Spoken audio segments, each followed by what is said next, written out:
Hello बच्चों, कैसे हो बच्चों। चलो पढ़ते हैं ऑनलाइन में ऑफलाइन के जैसे, वही सीरियसनेस के साथ, वही टेम्परामेंट के साथ, वही रिजल्ट के साथ पढ़ेंगे हम लोग। तो चलो, ये मेरा पहला फॉर्मल लॉन्ग वीडियो है वेक्टर का, वीडियो नंबर 1। इससे पहले मैंने कुछ शॉर्ट्स बनाए हैं, वाईटी शॉर्ट्स, कुछ शॉर्ट वीडियोस बनाए हैं, कुछ लॉन्ग वीडियोस बनाए हैं। जो लॉन्ग वीडियोस है बच्चों वो बहुत पुराने हैं, उन्हें देखने की जरूरत नहीं है, वो ऐसे ही पड़े रहने दो। और YT shorts and short videos of course देख सकते हो, बहुत इंफॉर्मेटिव है।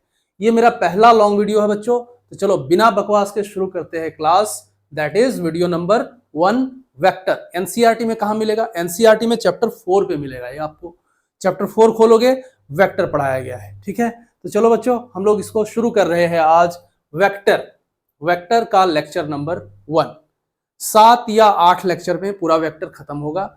0 to JEE advance level minded, 0 से शुरू करूंगा। वैसे बच्चों को भी समझ में आएगा जो कुछ नहीं जानते हैं, और उनके लिए भी बेनिफिशियल होगा जो सब कुछ बैठकर पढ़े हैं, जो ड्रॉप आउट है, आई वांट टू से। तो उन दोनों के लिए बच्चों ये वीडियो बहुत इंफॉर्मेटिव होगा, बहुत अच्छा होगा, बहुत समझ वाली होगी, बहुत अच्छे से जो कमी होगी वो पूरा करेगा ये वीडियो आपका। शुरू कर रहे हैं बच्चों, क्लास 0 to हीरो बैच। ठीक है, वीडियो नंबर 1। सबसे पहले फर्स्ट थिंग फर्स्ट, क्या क्या पढ़ेंगे इस वीडियो के अंदर? इस वीडियो के अंदर में हम 3 टॉपिक कंप्लीट करेंगे बच्चों। पहला टॉपिक जो होगा वो होगा introduction of vector. Introduction of vector. क्या फॉन्ट का साइज सही है मेरा बच्चों? पहला लॉन्ग फॉर्मेट है, ये सब कमेंट कर देना कितना साइज रखा है मैंने। इतना साइज रखा है, थोड़ा बढ़ा लेता हूं क्या? चलो, दूसरा क्या होगा बच्चों? इंट्रोडक्शन ऑफ वेक्टर्स के बाद होगा टाइप्स ऑफ वेक्टर्स। हम लोग शुरू करेंगे, खत्म करेंगे। और तीसरा जो होगा बच्चों, वो angle between vectors. Very important topic, angle between vectors. ठीक है, एंगल बिटवीन वेक्टर्स। ये 3 टॉपिक कंप्लीट करते करते I think we will complete 1 hour. 1 घंटा हमारा लगभग हो जाएगा बच्चों। उसके बाद will move to the next video in next lecture. ठीक है, एंगल बिटवीन वेक्टर्स इस वीडियो में कंप्लीट कर रहे हैं। नेक्स्ट वीडियो में एडिशन ऑफ वेक्टर्स खत्म करेंगे। उसके बाद अच्छे क्वेश्चंस जो पीवाईक्यूज में पूछे गए हैं वो सारे हम ले सकते हैं। उससे पहले छोटी क्वेश्चंस जरूर करेंगे इस वीडियोज में। तो चलो शुरू कर रहे हैं इंट्रोडक्शन ऑफ वेक्टर। पहला टॉपिक इंट्रोडक्शन ऑफ वेक्टर। पहला टॉपिक शुरू कर रहे हैं बच्चों, दैट इज इंट्रोडक्शन। किसका इंट्रोडक्शन? वेक्टर का इंट्रोडक्शन। वेक्टर में इंट्रोडक्शन, ये जो टॉपिक है बच्चों, इसके अंदर छोटी बहुत सारी बातें पढ़ेंगे। सारी की सारी छोटी हैं बट बहुत इंपॉर्टेंट है। कई सारे टॉपिक्स इस टॉपिक के अंदर पढ़ेंगे हम। और अगर ये टॉपिक समझ गया, माइंड करना इस बात को, इस टॉपिक को समझ गया तो वेक्टर समझ गया। मैं हमेशा से अपने स्टूडेंट्स को बोलता हूं, ऑफलाइन के बच्चों को, कि वेक्टर चैप्टर बच्चों आईआईटी चैप्टर है। जब आईआईटी एडवांस और जेई मेंस नहीं होती थी, तब जो एग्जाम होती थी आईआईटी में एडमिशन के लिए बच्चों, उसका नाम था आईआईटी जेई। तो उस समय हम ऐसे बात करते थे, ये आईआईटी चैप्टर है, ये आईआईटी टॉपिक है। तो वही मैं बता रहा हूं कि जो वेक्टर है बच्चों एकदम आईआईटी चैप्टर है, समझ जाना। आईआईटी चैप्टर है ये, इसे बहुत अच्छे से पढ़ना। काइनेमेटिक्स के क्वेश्चन कई सारे सर लोग, कई सारे टीचर लोग सारे के सारे वेक्टर मेथड से बता देते हैं। मैं भी बताऊंगा आप लोगों को वेक्टर मेथड से काइनेमेटिक्स के सारे क्वेश्चन बता दूंगा बच्चों, जब हम पोजीशन वेक्टर पढ़ लेंगे, जब हम यूनिट वेक्टर्स पढ़ लेंगे उसके बाद। लेकिन उन सब की जान है introduction of vector. Introduction of vector अगर आपको समझ में नहीं आया, आप यहीं पर गोल हो जाओगे, इसके आगे आप ठीक से मूव नहीं कर पाओगे बच्चों। तो चलो शुरू कर रहे हैं, और अच्छे से समझना introduction of vector. Introduction of vector के अंदर सबसे पहले हम पढ़ेंगे बहुत छोटी सी बात। इस पे हम लोग बहुत ज्यादा टाइम नहीं देंगे बच्चों, बहुत ज्यादा टाइम नहीं देंगे। मैं उसी रिस्पॉन्सिबिलिटी के साथ पढ़ाऊंगा जिस रिस्पॉन्सिबिलिटी के साथ आपके ऑफलाइन के टीचर पढ़ाते हैं। इसीलिए मेरा स्लोगन है, ऑनलाइन में ऑफलाइन का मजा। पूरी रेस्पॉन्सिबिलिटी के साथ पढ़ाऊंगा कि आपका रिजल्ट होगा। बच्चों ऑफलाइन में जो सर लोग पढ़ाते हैं वो बहुत सीरियस होते हैं, फालतू चीजें नहीं पढ़ाएंगे। क्यों? उनके पास रिस्पॉन्सिबिलिटी है, आपके घर उनके आसपास में है, आप अप्रोच कर सकते हो, आपके गार्डियन से अप्रोच कर सकते हैं, आपके पेरेंट्स से अप्रोच कर सकते हैं, उन तक जाकर बोल सकते हैं कि मेरे बच्चे का रिजल्ट खराब क्यों हुआ, मैंने आपको फीस दी थी, 2 साल आपके पास पढ़ा, फिर रिजल्ट क्यों खराब हुआ। उनको डर रहता है बच्चे का रिजल्ट कहीं खराब ना हो जाए। ऑनलाइन तो भाई ऑनलाइन है, चलो ऐसी बातें फिर होती रहेंगी, थोड़ी बहुत मोटिवेशनल बातें भी थोड़ी होती रहेंगी, थोड़ी रियलिटीज की भी बातें हम करते रहेंगे, पर फिलहाल फिजिकल क्वांटिटीज को हम 2 पार्ट्स में बांट रहे हैं बच्चों, ठीक है। चलो ऑफलाइन की तरफ पढ़ेंगे सब कुछ समझते हुए ताकि हमारा रिजल्ट हो, ठीक है। तो बच्चों फिजिकल क्वांटिटीज को 2 पार्ट्स में बांट रहे हैं, 3 में नहीं बांट सकते, 4 में नहीं बांट सकते, 6 में नहीं बांट सकते, बांट सकते हैं, बट बांटने पर जो 2 टाइप्स में हम यहां डिवाइड कर रहे हैं बच्चों, क्वेश्चन है कि क्या हमने स्टैंडर्ड लिया, हमने क्राइटेरिया क्या लिया बांटने के लिए। फॉर एग्जाम्पल नहीं समझ में आया, समझ में आएगा अभी। देखो पेरियोडिक टेबल को अगर हम एलिमेंट्स को, सारे एलिमेंट्स को बांटना चाहें, कई सारे क्राइटेरियाज, कई सारे स्टैंडर्ड्स हम ले सकते हैं। जैसे मान लो मेटल्स में बांट दिया, नॉन मेटल्स में बांट दिया, बहुत जो रिएक्टिव्स हैं बहुत ज्यादा उनको, और जो नॉन रिएक्टिव है उसमें बांट दिया, कलर एंड नॉन कलर्स में बांट दिया, वॉलेटाइल नॉन वॉलेटाइल में बांट दिया। क्राइटेरियाज हमने क्या लिया है, इसके अकॉर्डिंगली इधर जो एलिमेंट्स होंगे और जो इधर एलिमेंट्स होंगे उनमें डिफरेंस आ जाता है। जब फिजिकल क्वांटिटीज को हम क्राइटेरिया ये ले कि किनमें डायरेक्शन है और किनमें डायरेक्शन नहीं है, एक फिजिकल क्वांटिटीज को रिप्रेजेंट करने के लिए कंप्लीटली एंड फुल्ली अगर डायरेक्शन की जरूरत नहीं पड़े, दोज आर कॉल्ड स्केलर्स, और जब डायरेक्शन को जरूरत पड़े बताने की तो उसे कहते हैं बच्चों वेक्टर। तो जब हमने क्राइटेरिया क्या लिया, हमने क्राइटेरिया लिया डायरेक्शन है कि नहीं, तो हम 2 पार्ट्स में बांटते हैं। इसे कैसे बांटते हैं बच्चों, जब फर्स्ट वन स्केलर्स और बच्चों दूसरा क्या है वेक्टर्स, ठीक है। बच्चों स्केलर्स वो फिजिकल क्वांटिटीज हैं जिनमें सिर्फ 1 कैरेक्टरिस्टिक हो, सिर्फ 1 कैरेक्टरिस्टिक, क्या बोला समझ में आया आपको, कैरेक्टरिस्टिक हो, वो क्या है मैग्नीट्यूड, क्या है बच्चों मैग्नीट्यूड हो सिर्फ। वेक्टर वो फिजिकल क्वांटिटीज हैं जिनमें 3 क्राइटेरियाज हो, 3 क्राइटेरियाज हो इनके बच्चों, 3 कैरेक्टरिस्टिक्स हो, क्राइटेरियाज नहीं सॉरी, 3 कैरेक्टरिस्टिक हो बच्चों, 3 कैरेक्टरिस्टिक्स हो। क्या क्या हो बच्चों, पहला मैग्नीट्यूड, पहला मैग्नीट्यूड, दूसरा क्या है बच्चों डायरेक्शन, इसी को तो हमने क्राइटेरिया लिया था ना, फिर तो हमने 2 पार्ट्स में बांटा स्केलर्स एंड वेक्टर्स में। एंड सिर्फ यही काफी नहीं है बच्चों, तीसरा और एक कंडीशन लगा हुआ है कि ये ऐसे फिजिकल क्वांटिटीज हैं जिनमें डायरेक्शन भी है, जिनमें मैग्नीट्यूड भी है, और जो ऑबे करते हैं addition rules of vectors. Addition rules क्या है फ्यूचर में पढ़ेंगे हम। एडिशन रूल्स है बच्चों triangle rule of vector addition और parallelogram rule, parallelogram law of vector addition, vector addition. क्या आप पढ़ सकते हो, अगर नोट्स बनाना चाहो तो क्या आप पढ़ के आराम से बना सकते हो, कोई प्रॉब्लम है तो कमेंट कर देना, मैं इन सब चीजों को सुधार लूंगा नेक्स्ट क्लास में। तो बच्चों थोड़ी सी रिवीजन, फिजिकल क्वांटिटीज को हमने 2 पार्ट्स में बांटा, स्केलर्स वेक्टर। स्केलर वो फिजिकल क्वांटिटीज है जिनके पास एक कैरेक्टरिस्टिक हो, सिर्फ मैग्नीट्यूड, और वेक्टर्स वो फिजिकल क्वांटिटीज है जिनमें 3 कैरेक्टरिस्टिक्स हो, मैग्नीट्यूड, डायरेक्शन, और जो ऑबे करते हैं क्या ट्राइंगल और parallelogram law of vector addition. Vector addition बच्चों स्केलर्स के जैसे वेक्टर को हम ऐड नहीं कर सकते, जो अलजेब्रिक ऑपरेशंस हम स्केलर्स में लगाते हैं वो वेक्टर में नहीं लगा सकते। देयरफॉर वेक्टर को ऐड करने के लिए, वेक्टर को सबट्रैक्ट करने के लिए कुछ स्पेशल लॉज हैं, कुछ स्पेशल रूल्स हैं, those are triangle rule and parallelogram rule of vector addition. तो बच्चों सिर्फ ये दोनों होने से कोई फिजिकल क्वांटिटीज वेक्टर नहीं हो जाता, ये भी होना चाहिए। सिर्फ एक एग्जांपल आपको इस पे याद रखना है, 2 भी नहीं याद रखना है, सिर्फ एक याद रखना है। वो ऐसा फिजिकल क्वांटिटीज कौन सा है जिनके पास मैग्नीट्यूड भी हो, डायरेक्शन भी हो, फिर भी वो वेक्टर नहीं हो। वैसा सिर्फ आपको एक याद रखना है बच्चों, वो क्या है इलेक्ट्रिक करंट। इलेक्ट्रिक करंट में बच्चों मैग्नीट्यूड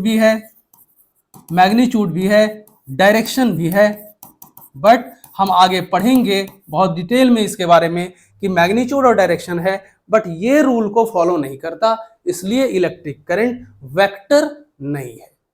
इतना पढ़ने के बाद मैं समझता हूं कि हम आगे मूव कर सकते हैं, इस पे और ज्यादा टाइम नहीं देते हुए, क्योंकि मेरी रिस्पॉन्सिबिलिटी है आपका रिजल्ट, आपका सिलेबस टाइम पे कंप्लीट हो, अच्छे से कंप्लीट हो। चलो बच्चों आगे मूव करते हैं। फिलहाल इंट्रोडक्शन ऑफ वेक्टर टॉपिक से हम बाहर नहीं जा रहे हैं, हम वहीं पर हैं, क्योंकि अभी खत्म नहीं हुआ, छोटी छोटी बहुत सारी बातें हैं अभी। अब बच्चों वेक्टर एंड स्केलर्स, कौन सी ऐसी क्वांटिटीज हैं, फिजिकल क्वांटिटीज हैं जिन्हें हम स्केलर के अंदर रख सकते हैं, कौन से ऐसे फिजिकल क्वांटिटीज हैं जिन्हें हम वेक्टर्स के अंदर रख सकते हैं। ऐसे तो infinite number of physical quantities हैं, स्केलर्स में भी वेक्टर्स में भी हो सकते हैं। क्या सभी हमको याद रखने हैं? नहीं बच्चों, पहले क्वेश्चंस ऐसे पूछे गए हैं, 4 ऑप्शंस रहेगा, और ऐसा क्वेश्चन है कि इनमें से कौन सा स्केलर है या इनमें से कौन सा स्केलर नहीं है, या ऐसा पूछ देगा कौन सा इनमें से वेक्टर है या कौन सा इनमें से वेक्टर नहीं है। पहले क्वेश्चंस पूछे गए हैं, पीवाईक्यूज में ऐसे क्वेश्चन आपको मिलेंगे। आगे भी मैं रूल आउट नहीं करूंगा, स्पेशली नीट पे। जेई मेंस जेई एडवांस में नहीं पूछेगा, ये तो गारंटी है, बट नीट में पूछा जा सकता है बच्चों। 4 ऑप्शंस रहेंगे, आपसे पूछ दिया इनमें से कौन सा वेक्टर नहीं है। उसमें इलेक्ट्रिक करंट भी हो सकता है, नहीं भी हो सकता है, बट क्या हमें ऐसे क्वेश्चंस को सॉल्व करने के लिए क्या सारे स्केलर्स और सारे वेक्टर्स को जानने होंगे? बिल्कुल नहीं। कुछ इंपॉर्टेंट है जिनको आपको जानना होगा और उन्हें आपको याद रखना होगा।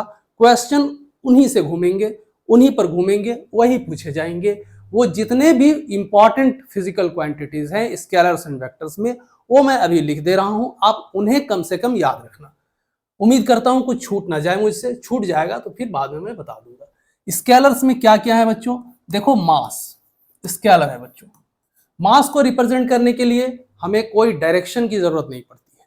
5 kg is 5 kg, 5 kg east में ले जाओ, वेस्ट में ले जाओ, कहीं पर ले जाओ, किसी भी डायरेक्शन में ले जाओ बच्चों, 5 kg ही रहेगा।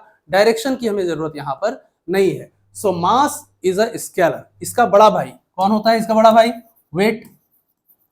इसका बड़ा भाई क्या है बच्चों? Weight. Weight is a vector quantity. देखो m है, इस पे डाउनवर्ड mg लगता है हमेशा बच्चों, डाउनवर्ड mg लगता है, mg में एक डायरेक्शन है। सो mg is a vector, weight is a vector. Why weight is a vector? Because weight is not mass, weight is a force, simply gravitational force, है ना। force vector होता है, therefore weight क्या है बच्चों? weight है vector। अगर मान लो ऑप्शन में दे दिया, गड़बड़ाना नहीं इसलिए मैं लिख दिया, वैसे तो फोर्स को भी हम लेंगे ही, बट कभी अगर वेट दे दिया माइंड में आया नहीं रे वेट वेट लगता है स्केलर है, इसलिए मैं बता के जा रहा हूं बच्चों। चलो मास एंड वेट हो गया, उसके बाद कौन सा ले बच्चों? चलो डिस्टेंस ले लेते हैं। Distance 5 kilometre, 100 metre, 10 light years, these are scalars. कौन सा डायरेक्शन में? ये बिल्कुल नहीं चाहिए हमें, ये बिल्कुल नहीं दिया है। So distance is a scalar. इसका बड़ा भाई बच्चों डिस्प्लेसमेंट। इसका बड़ा भाई डिस्प्लेसमेंट। एक पर्टिकुलर डायरेक्शन में 10 metre south, 2 kilometre towards my school, चाहे वो ईस्ट में हो, वेस्ट में हो, साउथ में हो, है ना। 5 metre positive x direction, 2 metre negative y direction, these are displacements, है ना। तो डिस्प्लेसमेंट क्या है बच्चों? इसमें मैग्नीट्यूड भी है, डायरेक्शन भी है। सो ये क्या है? वेक्टर है। और इंपॉर्टेंट एग्जांपल बच्चों, स्पीड इज अ स्केलर। आपके बाइक में जो आप चलाते हो उस पे स्पीडोमीटर होता है, वेलोसिटी मीटर नहीं होता। So speed is scalar. इसका बड़ा भाई वेलोसिटी इज वेक्टर, ठीक है ना, वेलोसिटी। और कुछ इंपॉर्टेंट एग्जांपल बच्चों, मास हो गया, डिस्टेंस हो गया, स्पीड हो गया। इसके बाद कुछ और आप लिख लो। देखो टेम्परेचर। टेम्परेचर क्या है बच्चों? टेम्परेचर स्केलर है, ठीक है। Work, very important example, work and energy, very important. Work energy very important. Temperature हो गया, वर्क हो गया, एनर्जी हो गया। Pressure even more important. Pressure क्या होता है बच्चों? स्केलर होता है। और क्या हो सकता है? टेम्परेचर हो गया, वर्क हो गया, एनर्जी हो गया, प्रेशर हो गया। इलेक्ट्रिक चार्ज इंपॉर्टेंट है, electric charge. I don't think कि इससे ज्यादा घुमाएगा क्वेश्चन। ये स्केलर्स हैं।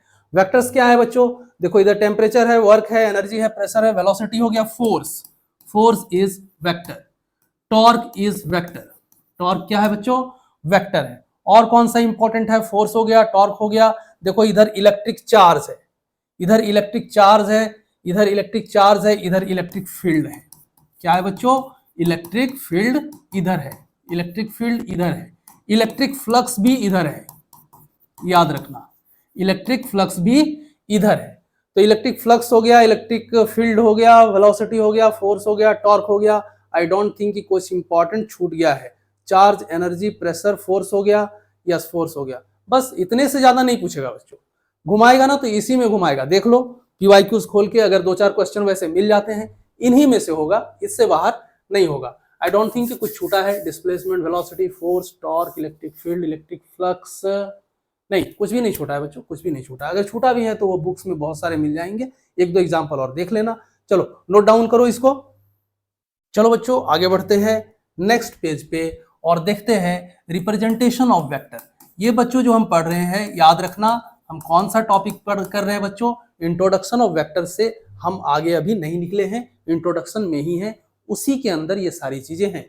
सो रिप्रेजेंटेशन ऑफ वेक्टर हम सभी जानते हैं, हम सभी जानते हैं बच्चों कि रिप्रेजेंट कैसे करते हैं वेक्टर को, एक एरो से करते हैं, है ना, एक एरो से करते हैं, ये सभी जानते हैं। बट सिर्फ एरो से ही क्यों करते हैं, ये बहुत कम लोग जानते हैं। मैं सच्चाई बताऊं, फ्रैंकली स्पीकिंग बच्चों, डोंट माइंड इट, कई सारे टीचर्स ऐसे हैं जिनको ये समझ में नहीं आता। दैट्स वाई देखना, बहुत सारे टीचर्स ऐसे जब क्वेश्चंस बनाएंगे, चाहे वो पीवाईक्यू हो या कुछ दूसरे क्वेश्चंस हो, specially addition, vector and resolution के क्वेश्चंस, तो देखना बच्चों ग्राफिकल मेथड से वो नहीं बताएंगे। वो formal method a plus B का जो एडिशन का रूल्स है, a square plus B square plus 2ab cos theta square root, उससे जाएंगे। ग्राफिकल मेथड से चुटकियों में वैसे क्वेश्चंस बनते हैं। बट इंपॉर्टेंट बात क्या है, ग्राफिकल मेथड से बनाने के लिए आपको एरो को पूरी अच्छी तरह से समझ में आना चाहिए। व्हाई एरो, एरो से वेक्टर को रिप्रेजेंट कैसे करते हैं, एरो से डिस्प्लेसमेंट को रिप्रेजेंट कैसे करते हैं, फोर्स को, टॉर्क को कैसे रिप्रेजेंट करते हैं। बात यह है बच्चों, समझो कि इस एरो से वेक्टर को रिप्रेजेंट करना मतलब किसी भी वेक्टर को रिप्रेजेंट करना ना, सिर्फ डिस्प्लेसमेंट तो ये नहीं है, ये फोर्स भी है, ये टॉर्क भी है, ये इलेक्ट्रिक फ्लक्स भी है, ये इलेक्ट्रिक चार्ज भी है। सो बच्चों समझो कि इंपॉर्टेंस एरो का क्या है। ये टॉपिक जो हम करेंगे इसमें यही पढ़ेंगे कि एरो का इंपॉर्टेंस क्या है बच्चों। एरो का बहुत इंपॉर्टेंस है वेक्टर में, बहुत ही ज्यादा इंपॉर्टेंस है। और अगर ये समझ गया तो लाइफ झींगा लाला। देखो बच्चों, एरो ही क्यों, इस बात को समझ गया तो एरो को भी समझ गया। एरो ही क्यों, तो सपोज हमने मान लिया कि चलो एरो हम नहीं लेते हैं, कुछ और हम ले सकते हैं ना। हम सपोज कर लिए कि एरो नहीं ले रहे हैं, हम कुछ और ले रहे हैं। क्या ले रहे हैं, कुछ भी ले लेते हैं। चलो हमने स्केलर से स्केलर्स को रिप्रेजेंट करना शुरू किया, फिर हम देखेंगे कि वेक्टर्स को कैसे रिप्रेजेंट करते हैं। बच्चों स्केलर्स को हम रिप्रेजेंट करना शुरू किया, मान लो हमने डिस्टेंस, सबसे सिंपल जो है बच्चों, हमने डिस्टेंस को रिप्रेजेंट करना शुरू किया। और हमने क्या ले लिया, एक सर्कल ले लिया, और इतना बड़ा सर्कल को हमने बोला 1 मीटर। ये हमने डिफाइंड किया है ना, ये हमने डेफिनेशन दिया कि इतना बड़ा सर्कल दैट इज 1 मीटर। अब बच्चों इससे 2 क्वेश्चंस बन सकते हैं। 2 क्वेश्चंस मैं आपसे पूछ सकता हूं बच्चों कि बताओ, ये सर्कल का मैंने यहां डबल यहां सर्कल बना दिया। बहुत आराम से समझना, भागने की जरूरत नहीं है इस टॉपिक में, क्योंकि ये टॉपिक ही जान है आज के वीडियो का, आज के वीडियो का स्टार टॉपिक है, बता रहा हूं। तो बच्चों ये मैंने 1 मीटर बनाया, इसका डबल सर्कल मैंने यहां दिया और तुमसे पूछा बताओ ये डिस्टेंस कितना रिप्रेजेंट करता है, ये सर्कल कितना डिस्टेंस को रिप्रेजेंट करता है। आपको फिल इन द ब्लैंक्स करना है, यहां पर बताओ कितना है। और दूसरा क्वेश्चन इसमें और बन सकता है कि बताओ 2 मीटर को हम कैसे रिप्रेजेंट करेंगे। Again fill in the blanks. यहां तुम्हें डायग्राम बनाना है और यहां तुम्हें यूनिट लिखना है, न्यूमेरिकल वैल्यू लिखना है। बच्चों इसको देखकर, ये जो स्टैंडर्ड है या डेफिनेशन है, इसे देखकर आप आसानी से बता दोगे। ये थोड़ा टच हो गया, ओके नो प्रॉब्लम। ये बच्चों आसानी से आप बता दोगे कि देखो इस सर्कल का ये डबल है मैग्नीट्यूड में, है ना, ये इतना बड़ा है तो ये इसका डबल हो गया है ऑलमोस्ट। सो ये डिस्टेंस कितना होगा, अगर ये 1 मीटर है सो दिस इज 2 मीटर। आप आसानी से बता दोगे बच्चों, एंड इट इज करेक्ट, कोई डाउट नहीं है, सही है।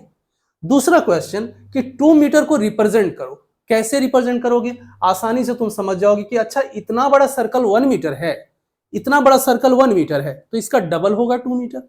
चलो इसका डबल तुमने यहां ड्रॉ कर दिया, यू आर अगेन करेक्ट, बिल्कुल सही हो। देखो अब तुरंत देखना कितना बड़ा मुसीबत हमारे सामने आ जाता है अगर इस तरह का रिप्रेजेंटेशन हमने वेक्टर के केस में ले लिया। यहां हमने डिस्टेंस लिया था बच्चों, अब हमने डिस्प्लेसमेंट ले लिया। अब हमने क्या ले लिया बच्चों? हमने डिस्प्लेसमेंट ले लिया और हमने कहा, डिफाइन किया कि इतना बड़ा circle is 1 metre north.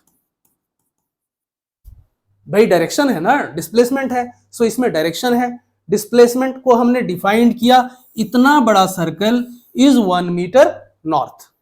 Again 2 question आपसे पूछा गया, बताओ ये कितना है, और फिर तुमसे पूछा गया 2 मीटर साउथ तुम बना के दिखाओ मुझे।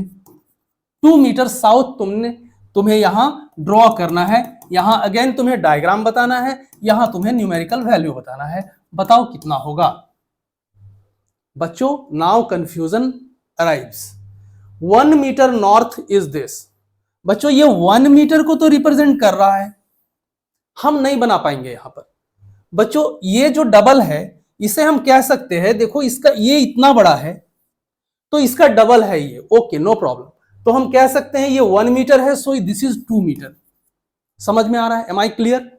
ये 1 मीटर है बच्चों, तो ये 2 मीटर है, बट ये नॉर्थ है, साउथ है, ईस्ट है, वेस्ट है, क्या है? नहीं बता सकते। क्यों नहीं बता सकते? क्योंकि हमने जो गड़बड़ी की है यहीं पर की है, हमने गड़बड़ी इनिशियली ही की है।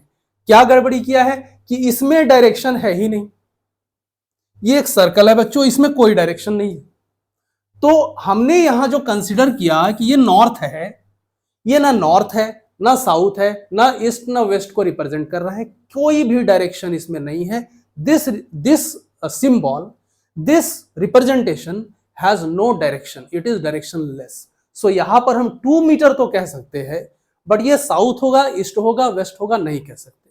मान लो हमने कहा कि अच्छा सर्कल था तो इसे नॉर्थ कहा, तो इसे भी हम नॉर्थ कहेंगे, 2 मीटर नॉर्थ, ओके। फिर तो क्वेश्चन ही खत्म हो गया। फिर इसका मतलब है कि साउथ, ईस्ट, वेस्ट या किसी और डायरेक्शन को हम रिप्रेजेंट ही नहीं कर पाएंगे सर्कल से, क्योंकि हमने यहां इसे रिजिड कर दिया कि इट इज नॉर्थ। समझ रहे हो बच्चों? ये जान है वेक्टर की, समझना अच्छे से, ठीक है। ये 1 मीटर नॉर्थ अगर हमने रिजिड कर दिया तो सिर्फ नॉर्थ को ही हम रिप्रेजेंट कर पाएंगे एक सर्कल से, किसी और वेक्टर को हम रिप्रेजेंट नहीं कर पाएंगे, किसी और डायरेक्शन को हम रिप्रेजेंट नहीं कर पाएंगे बच्चों।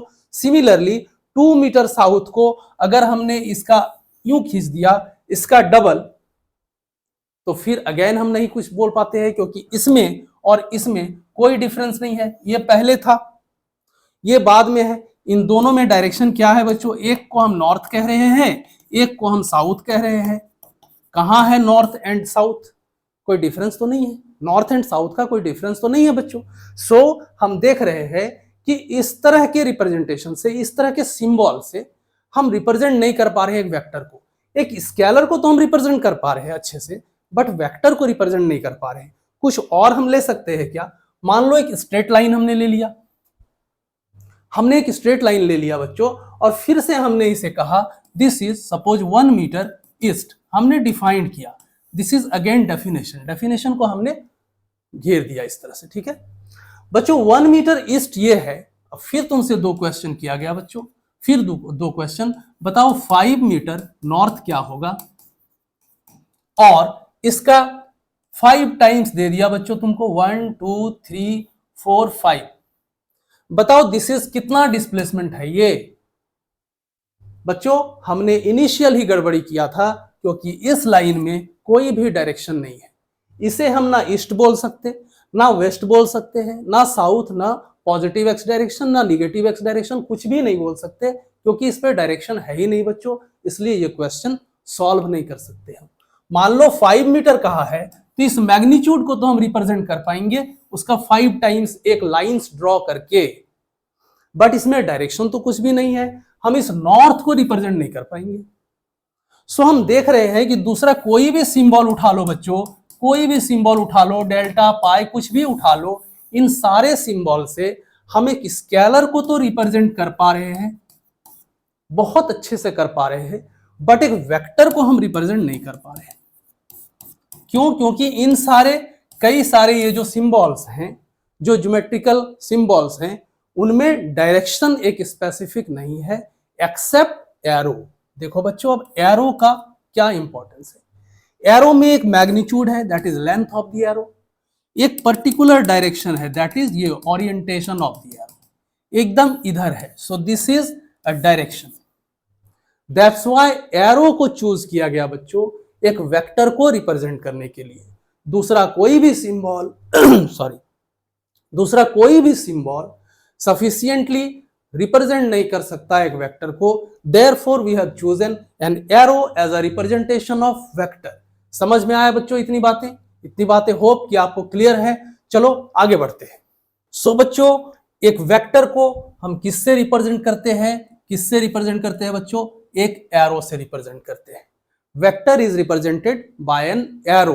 ठीक है, इस एरो में क्या क्या है बच्चों? अब देखो इस एरो में क्या क्या है। एक इनिशियल पॉइंट है, एक क्या है बच्चों?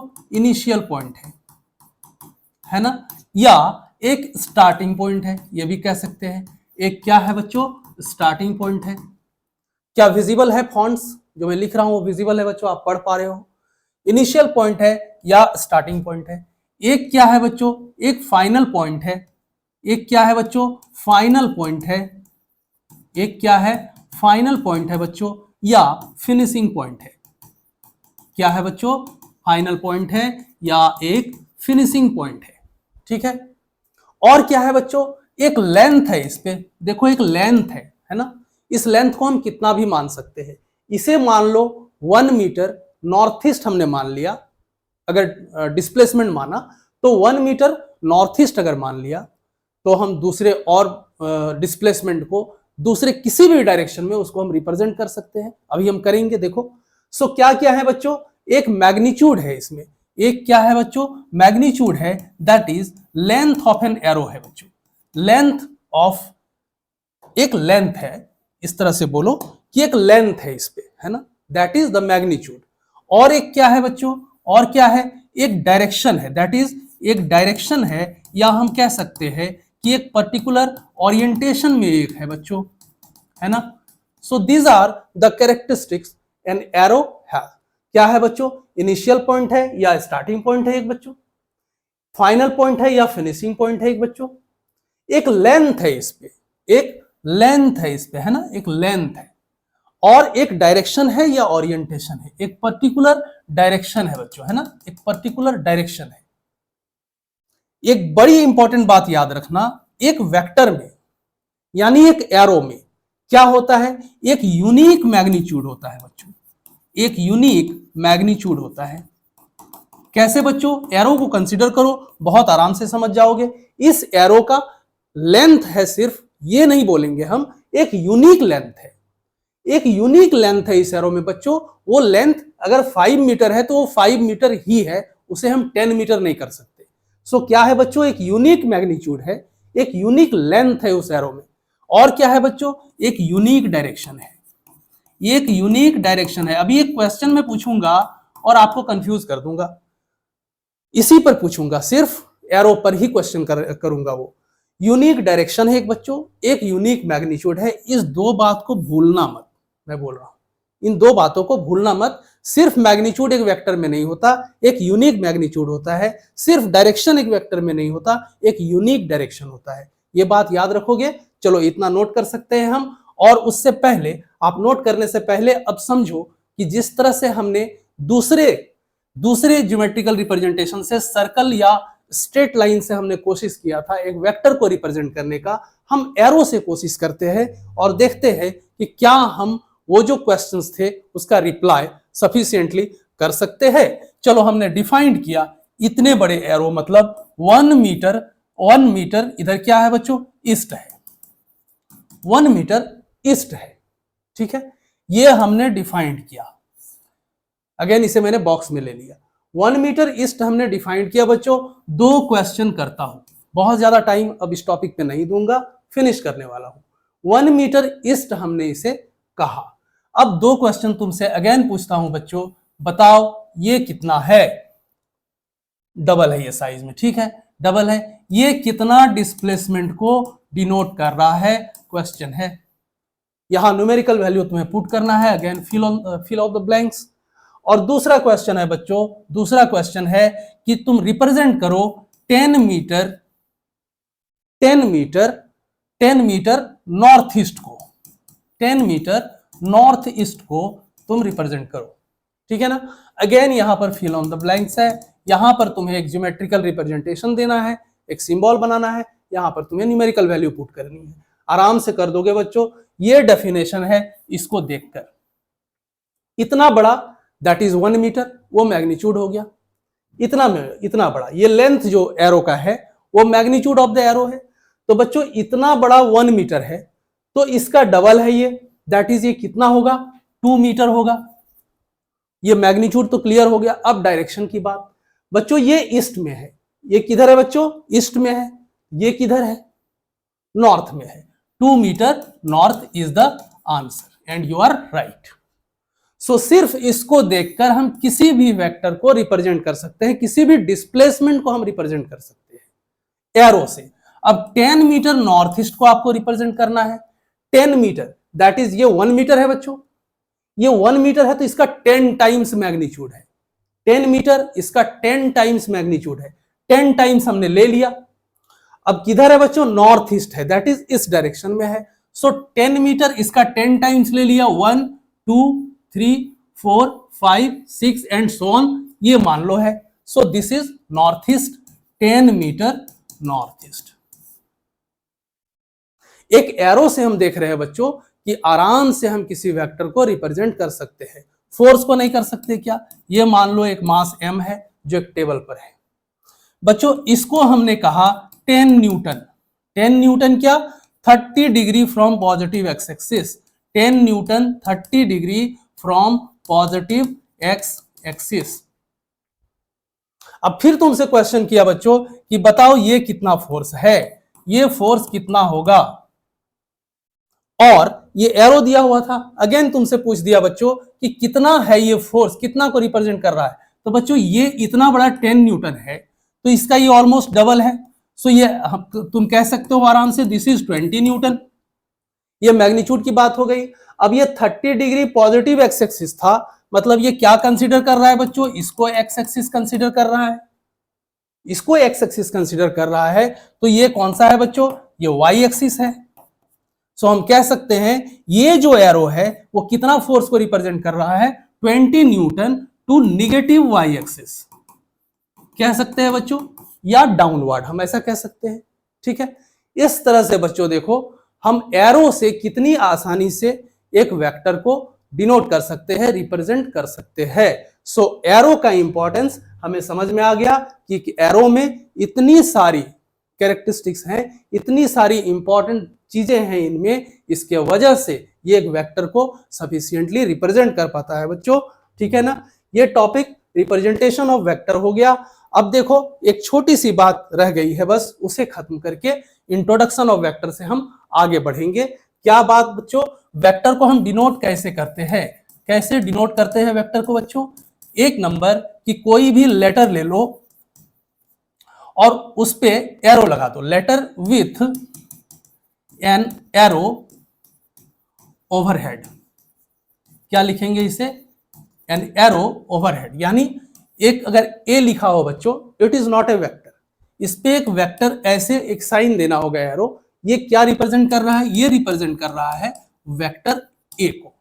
समझ में आया? ये वेक्टर ए को रिप्रेजेंट कर रहा है बच्चों। या दूसरा कुछ भी ले सकते हैं, मान लो ए है, ऐसे एरो दे दिया, दिस इज वेक्टर ए, ठीक है। ये सारी बातें हो गई। दूसरा और क्या हो सकता है बच्चों? बोल्ड लेटर से भी वेक्टर को हम रिप्रेजेंट कर सकते हैं, डिनोट कर सकते हैं। जैसे बुक्स में अगर देखो इस तरह से एक बोल्ड लेटर लिखा हो, इट इज क्या है बच्चों? इट इज वेक्टर ए। इसमें एरो ओवरहेड नहीं है बट फिर भी ये वेक्टर ए है। यही दो तरीके से हम वेक्टर को रिप्रेजेंट करते हैं बच्चों। मैग्नीट्यूड ऑफ अ वेक्टर कैसे रिप्रेजेंट करते हैं? अगर सिर्फ मैग्नीट्यूड को रिप्रेजेंट करना हो बच्चों कैसे रिप्रेजेंट करते हैं मैग्नीट्यूड को? मैग्नीट्यूड मतलब मान लो वेक्टर ए है, तो this is the magnitude of vector a. ये क्या है बच्चों? ये जो दो लाइन मैंने खींचा है, ये जो मैंने दो लाइन ड्रॉ किया, ये क्या है बच्चों? This is called modulus. क्या बोलते हैं इसको? मॉडुलस। इसे क्या बोलते हैं बच्चों? मॉडुलस। ये मॉडुलस जो है एक मशीन है। This modulus is a machine. इस पे कुछ भी डालो, पॉजिटिव डालो या निगेटिव डालो, इसके बाहर जब आएगा तो हमेशा पॉजिटिव होता है। दैट इज +-2 इस पे डालो, ये बाहर आएगा 2 होगा। एक मशीन है बच्चों, हमेशा पॉजिटिव ही बाहर निकालता है। एंड मैग्नीट्यूड में हमने मॉड लिया है। इसका रीजन क्या है कि magnitude can never be less than 0। बच्चों क्या मैंने बोला? मैंने बोला कि magnitude can never be less than 0। 0 से छोटा वो कभी नहीं होगा बच्चों। दैट इज निगेटिव नहीं होगा। मैग्नीट्यूड क्या होगा बच्चों? मैग्नीट्यूड निगेटिव नहीं हो सकता है। निगेटिव नहीं हो सकता है बच्चों, ये हमेशा पॉजिटिव होगा। देयरफॉर मॉड हमने लिया है कि वेक्टर मॉड ए का magnitude that is always a. समझ में आया ये बात? क्या है बच्चों? Modulus of vector a is always a. चाहे वो निगेटिव एक्स डायरेक्शन में हो, चाहे वो पॉजिटिव एक्स डायरेक्शन में हो, चाहे वो किसी भी डायरेक्शन में हो, magnitude that is always positive. इतनी सारी बातें बच्चों जो हमने पढ़ी, इतनी सारी बातें इंट्रोडक्शन ऑफ वेक्टर के अंदर में है। ठीक है, होप कि आपको समझ में अभी तक आया। चलो नेक्स्ट टॉपिक पे मूव करते हैं। तो बच्चों सेकंड टॉपिक पे मूव करते हैं, जो आज के वीडियो का सेकंड लास्ट टॉपिक भी है, that is types of vector. Types of vector. कितने टाइप्स के पढ़ेंगे वेक्टर बच्चों? 10 टाइप्स के हम पढ़ेंगे। 10 में सारे खत्म हो जाएंगे। क्या क्या है? बहुत सारे हैं। चलो मैं लिखना शुरू करता हूं, आप नोट्स बनाना शुरू करो। जब मैं लिखूं समझाऊं नहीं तो बच्चों नोट्स बनाना। याद रखो हम ऑनलाइन में ऑफलाइन के जैसे पढ़ रहे हैं, वही सीरियसनेस के साथ पढ़ना होगा, वही टेम्परामेंट के साथ पढ़ना होगा। यकीन मानो ऑफलाइन क्लास की जरूरत नहीं पड़ेगी। जो यहाँ फिजिक्स पढ़ोगे ऑफलाइन में तुमको फिजिक्स पढ़ने की जरूरत नहीं पड़ेगी बच्चों, यहीं से रिजल्ट होगा। बच्चों क्या मैं बोल रहा हूं? Types of vector. Types of vector 10 types पढ़ेंगे बच्चों। चलो पहला क्या पढ़ेंगे? Equal vector. और जैसे ही इक्वल वेक्टर हम पढ़ेंगे, हमारा आप देखोगे कि अनइक्वल वेक्टर भी क्लियर हो गया। अनइक्वल वेक्टर भी क्लियर होगा। सिमिलरली थर्ड नंबर, जैसे ही हम पैरेलल वेक्टर करेंगे बच्चों, पैरेलल वेक्टर करेंगे, वैसे ही हमारा एंटी पैरेलल वेक्टर भी क्लियर हो जाएगा। एंटी पैरेलल वेक्टर भी क्लियर हो जाएगा बच्चों। फिफ्थ क्या पढ़ेंगे बच्चों? फिफ्थ पढ़ेंगे coplanar vector, an important one. Coplanar vector पढ़ेंगे बच्चों। वेक्टर, ठीक है। कोप्लेनर के बाद क्या पढ़ेंगे बच्चों? Collinear vector. फिफ्थ हो गया। सिक्स्थ होगा कॉलिनियर वेक्टर। कॉलिनियर वेक्टर पढ़ेंगे बच्चों। देन हैंडराइटिंग मेरी ठीक है, आप समझ पाते हो, लिख पाते हो, स्पेलिंग कोई प्रॉब्लम तो नहीं होती है। 6 नंबर बच्चों कॉलिनियर हो गया। देन पढ़ेंगे बच्चों concurrent vector. Concurrent vector. Concurrent vector पढ़ेंगे बच्चों। देन क्या पढ़ेंगे? देन पढ़ेंगे हम कोप्लेनर हो गया, कॉलिनियर हो गया, कॉन्क्यूरेंट हो गया, जीरो वेक्टर पढ़ लेंगे। जीरो वेक्टर पढ़ लेंगे जिसका कॉन्सेप्चुअल इंपॉर्टेंस बहुत ज्यादा है। Zero vector. Then 9th number पढ़ेंगे बच्चों यूनिट वेक्टर, एकदम IIT topic, unit vector. And then 10 number पढ़ेंगे बच्चों position vector, even more IIT topic, position vector. जैसे मैंने बोला ना कि वेक्टर आईआईटी चैप्टर है, सिमिलरली ये जो दोनों है बच्चों ये एकदम आईआईटी टाइप ऑफ वेक्टर्स हैं, है ना। ये दोनों पढ़ना बहुत ही जरूरी है। पोजीशन वेक्टर पढ़ लोगे बहुत अच्छे से समझ जाओगे, काइनेमेटिक्स के क्वेश्चन को वेक्टर मेथड से बना दोगे, सारे के सारे क्वेश्चंस को, है ना। इरोडोव के क्वेश्चंस को पोजीशन वेक्टर के वेक्टर मेथड से सारे बना दोगे पोजीशन वेक्टर, अगर समझे हुए रहोगे बच्चों। तो चलो इतने टाइप्स है, क्या आपने नोट कर लिया? नोट कर लिया तो हम आगे बढ़ते हैं और इक्वल वेक्टर पढ़ते हैं और अनइक्वल वेक्टर पढ़ते हैं। सॉरी बच्चों, इक्वल वेक्टर। इक्वल वेक्टर क्या है? इक्वल वेक्टर पहले डेफिनेशन, अगर 12th में पूछ दिया तो हमें डेफिनेशन जानना चाहिए। और हम जीरो से हीरो बैच कर रहे हैं, 0 to JEE एडवांस। तो बच्चों सारी चीजें पढ़कर जाएंगे, छोड़ेंगे कुछ भी नहीं। और इस तरह से पढ़ेंगे कि तय समय पे हमारा क्या हो? सिलेबस कंप्लीट हो, सिलेबस क्लियर हो जाए। तो डेफिनेशन इक्वल वेक्टर की क्या है बच्चों? Two vectors are said to be equal, लिखो two vectors are said to be equal if their magnitude and direction are same। क्या बोला मैंने? एक वेक्टर में दो कैरेक्टरिस्टिक मैग्नीट्यूड और डायरेक्शन दोनों ही बराबर हो तो ही दो वेक्टर आपस में इक्वल बोले जाएंगे। दोनों में से कोई भी डिफर कर जाए तो वो इक्वल वेक्टर नहीं होंगे, अनइक्वल वेक्टर हो जाएंगे। समझ में आया? इसीलिए जब मैंने बोला कि इक्वल वेक्टर जैसे ही पढ़ेंगे अनइक्वल भी क्लियर हो जाएगा। सो बच्चों अनइक्वल वेक्टर का डेफिनेशन क्या हो जाएगा? अभी हम इसे समझेंगे भी, सिर्फ हम डेफिनेशन ही नहीं लिखेंगे, ठीक है? डेफिनेशन क्या हो जाएगा बच्चों अनइक्वल वेक्टर का? Two vectors are said to be unequal if their magnitude और डायरेक्शन दोनों में से कोई भी एक या दोनों, मैग्नीट्यूड और डायरेक्शन और बोथ, है ना? इस तरह से हम डिफाइन करेंगे, एकदम clear cut, word to word clear. Magnitude या डायरेक्शन या दोनों डिफरेंट हो, है ना? Be unequal if their this are different. ये हुआ बच्चों इक्वल वेक्टर, दोनों कैरेक्टरिस्टिक सेम हो।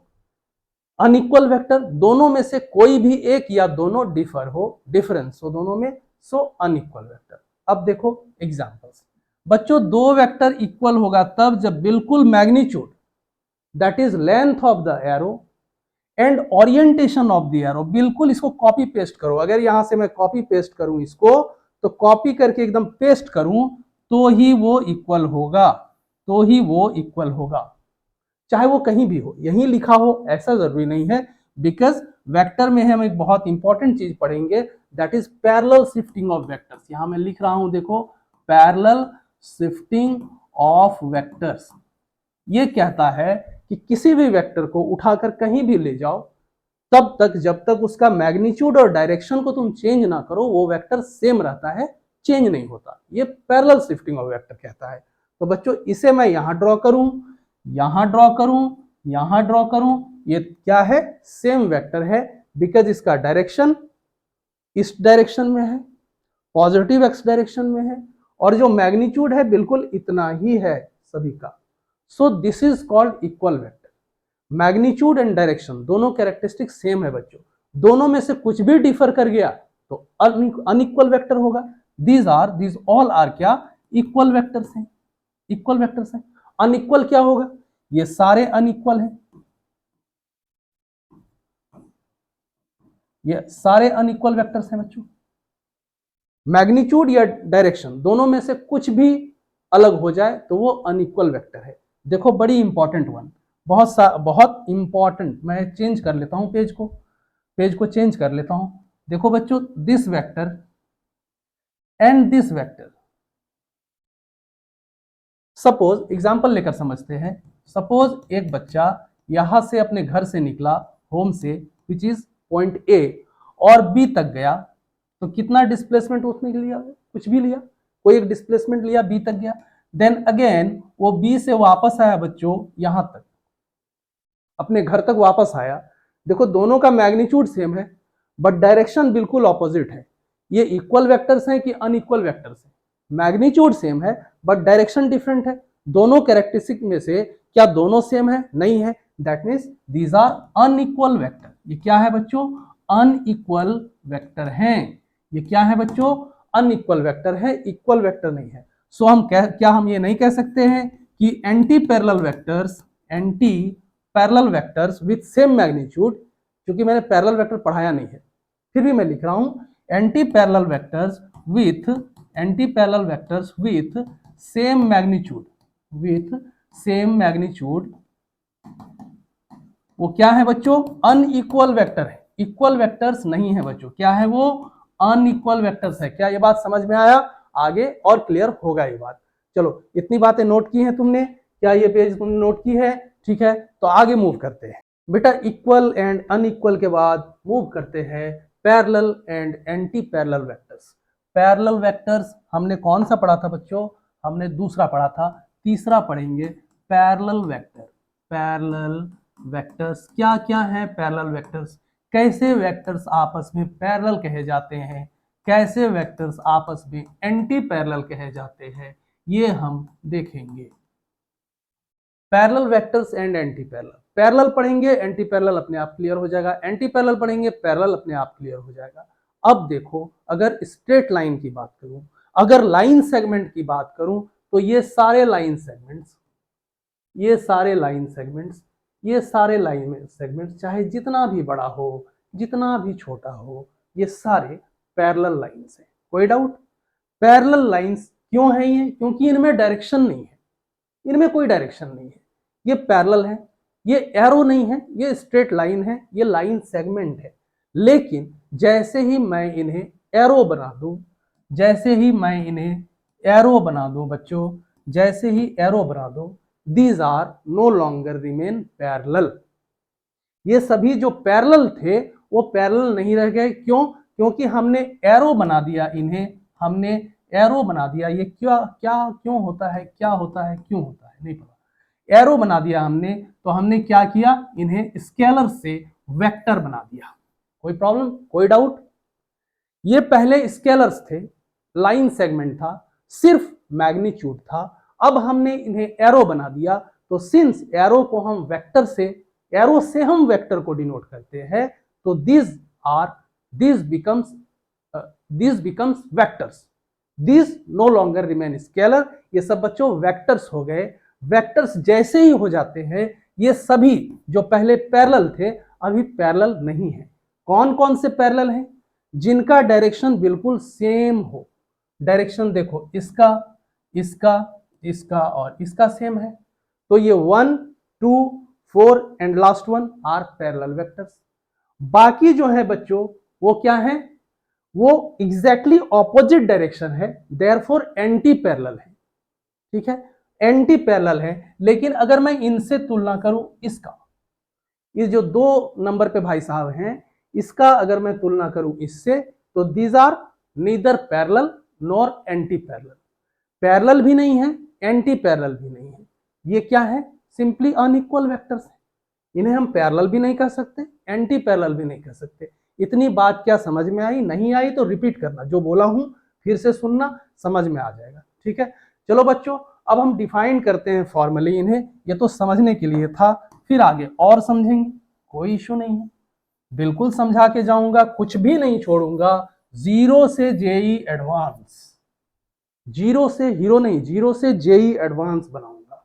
ठीक है बच्चों, चलो शुरू करते हैं। पैरेलल वेक्टर्स का डेफिनेशन अगर कहीं पूछ दिया, मान लो 12th में पूछ ही दिया गलती से, और पूछे जाते हैं, तो क्या डेफिनेशन लिखेंगे? 2 vectors are said to be parallel, 2 vectors are said to be, यहां से हम पैरेलल का इधर डिवाइड कर लेते हैं, इधर एंटी पैरेलल को डिफाइन कर देंगे। 2 vectors are said to be parallel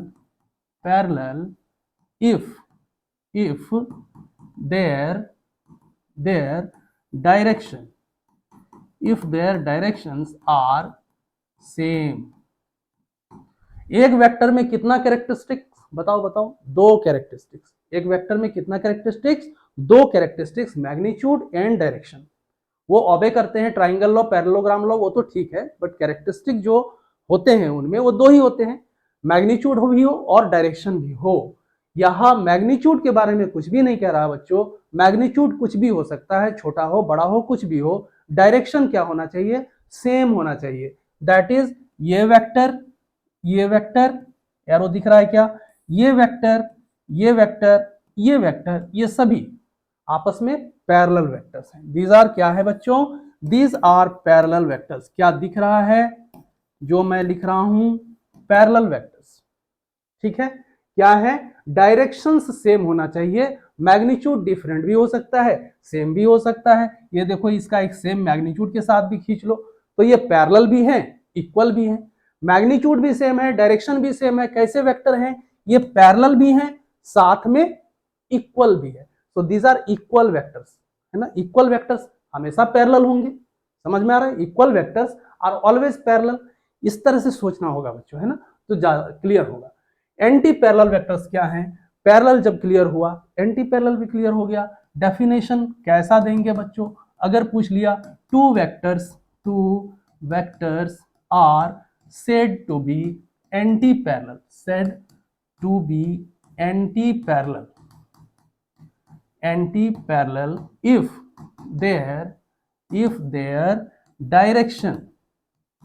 their direction are exactly opposite। क्या बोला मैंने? अनइक्वल नहीं बोला, इधर उधर नहीं बोला, बोला क्या?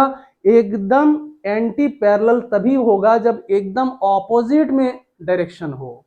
मैग्नीट्यूड के बारे में कुछ भी नहीं कह रहा बच्चों, यानी क्या है? This vector and this vector are anti parallel. क्या ये वेक्टर और ये वेक्टर एंटी पैरेलल है? No, these are not anti parallel, these are simply unequal vectors. Magnitude भी अलग है, डायरेक्शन भी अलग है, अनइक्वल वेक्टर है, बट ये एंटी पैरेलल नहीं है। एंटी पैरेलल कौन सा है बच्चों? ये है जिनके बीच में 90 डिग्री का 180 डिग्री का एंगल हो। 90 डिग्री नहीं, 90 डिग्री में तो ऑर्थोगोनल वेक्टर्स है। 180 डिग्री का एंगल हो बच्चों, ये एंगल बिटवीन वेक्टर्स में पढ़ेंगे हम, तो वही एंटी पैरेलल वेक्टर्स कहे जाते हैं। अब ज्यादा टाइम क्यों देना, छोटी छोटी बातें हैं, चलो आगे बढ़ते हैं। 15 वर्षों का एक्सपीरियंस है मेरा ऑफलाइन में बच्चों, मुझे पता है किस टॉपिक में कितना टाइम देना है ताकि तुम्हारा सिलेबस तय समय पे कंप्लीट हो, रिजल्ट हो। चलो बच्चों, क्या पढ़ने वाले हैं हम? पैरेलल, एंटी पैरेलल हो गया। अब पढ़ेंगे हम कोप्लेनर वेक्टर। वेरी इंपॉर्टेंट, 4 हो गया था, ये 5वां होगा। कोप्लेनर वेक्टर, कोप्लेनर वेक्टर्स क्या हैं? कोप्लेनर वेक्टर्स जो भी हैं बहुत इंपॉर्टेंट है। कोप्लेनर वेक्टर्स, कोप्लेनर वेक्टर समझने के लिए अपने जो स्टडी रूम है, जो लिविंग रूम है, कहीं पर भी उसको एक कॉर्नर को देखो। एक कॉर्नर को देखोगे तो तुम्हें कुछ यूं दिखेगा। पहले समझा देता हूं, फिर डेफिनेशन लिख दूंगा, ठीक है? फिर डेफिनेशन लिख दूंगा बच्चों। ये है तुम्हारा घर का कॉर्नर, ऊपर छत है ऑफ कोर्स, ठीक है? ये एक वॉल है जहां सपोज कुछ फ्लावर्स के फोटो टंगे हुए हैं, कुछ फ्लावर्स के ऐसे फोटो टंगे हुए हैं बच्चों। ये डिफ्रेंशिएट करने के लिए मैं बना रहा हूं। ये जो वॉल है एक, उस पे फ्लावर्स बने हुए हैं। ये जो वॉल है इस पे कुछ लोगों के फोटो बने हुए हैं। घर के लोग हो सकते हैं, फ्रेंड्स हो सकते हैं, दोस्त हो सकते हैं, दुश्मन हो सकते हैं। ये है बच्चों, और ये तो फ्लोर है। चलो इस पे टाइल्स में लगा देता हूं। अच्छे घरों पे रहते हो सभी लोग, या होप कि जिनके खराब घर हो उनके अच्छे घर बन जाए, मेहनत करो इतना। तो ये फ्लोर है बच्चों, ये एक वॉल है, ये एक वॉल है। देखो ये एक प्लेन है, इसको एक फर्स्ट प्लेन बोलो, इसको सेकंड प्लेन बोलो, इसको एक थर्ड प्लेन बोलो। ये आपस में एक एक प्लेन है। देखो ये एक प्लेन है जो फ्लोर है, ये एक वॉल है वो एक डिफरेंट प्लेन है, इससे अलग प्लेन है, और ये एक वॉल है जो एक डिफरेंट प्लेन है। मैं डायमेंशंस नहीं बोल रहा हूं, डायमेंशंस और प्लेन में डिफरेंस है, ठीक है? ये प्लेन है बच्चों, उस पर हम बाद में जाएंगे, अभी नहीं जाएंगे, है ना? अभी उतना परेशान होने की जरूरत नहीं है। तो ये हमारा प्लेन है बच्चों, यहां हम 3 प्लेन्स देख रहे हैं।